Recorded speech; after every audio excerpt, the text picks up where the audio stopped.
J'ai eu son coach qui me disait qu'il a énormément, il a près de 175 combats dans son pays.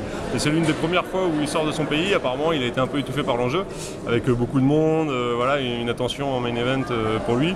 Donc il a été un petit peu étouffé et cassé psychologiquement par ça. Il n'était pas dedans, c'est vrai que je l'ai vu tout de suite. Moi j'ai vu tout de suite qu'il n'était pas dedans. Il regardait tout le temps vers le bas. Voilà, il bougeait comme il pouvait, mais il n'était pas dedans tout simplement. Moi j'en ai profité, forcément j'ai tout de suite attaqué. Un peu déçu que ce soit aussi bref, surtout pour les spectateurs, pour mon coach GPI qui se déplace, enfin pour tout le monde. C'est vrai que ça a été vraiment bref un demi-round, mais comme je disais, j'allais pas faire le spectacle, ça aurait été respectueux envers mon adversaire. Voilà, j'avais pas joué avec lui non plus, donc j'ai pu terminer le combat en un round, voilà, une bonne chose de faite.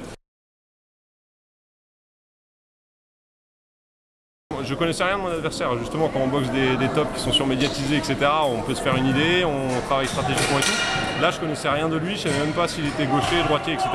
Donc c'était vraiment au feeling. Après voilà, j'ai vu qu'il était timoré sur le début du combat, donc je me suis dit qu'il fallait que je saisisse ma chance tout de suite. J'ai imposé mon rythme et voilà, ça m'a plutôt bien fonctionné.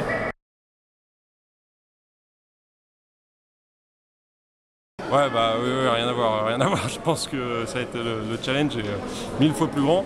Donc voilà, je vais faire une préparation en conséquence. Je vais aller aux Pays-Bas m'entraîner avec des sparring de la taille de Sam Schilt pour voilà, essayer de lui poser le plus de problèmes possible. Comme je disais, pour moi c'est un combat bonus parce que j'ai rien à perdre. C'est le numéro 1 des numéros 1 des numéros 1. C'est une légende du pied-point. Donc c'est un honneur déjà de le boxer, d'être choisi pour le boxer. Et voilà, rien à perdre, donc je me jetterai à corps perdu dans la bataille.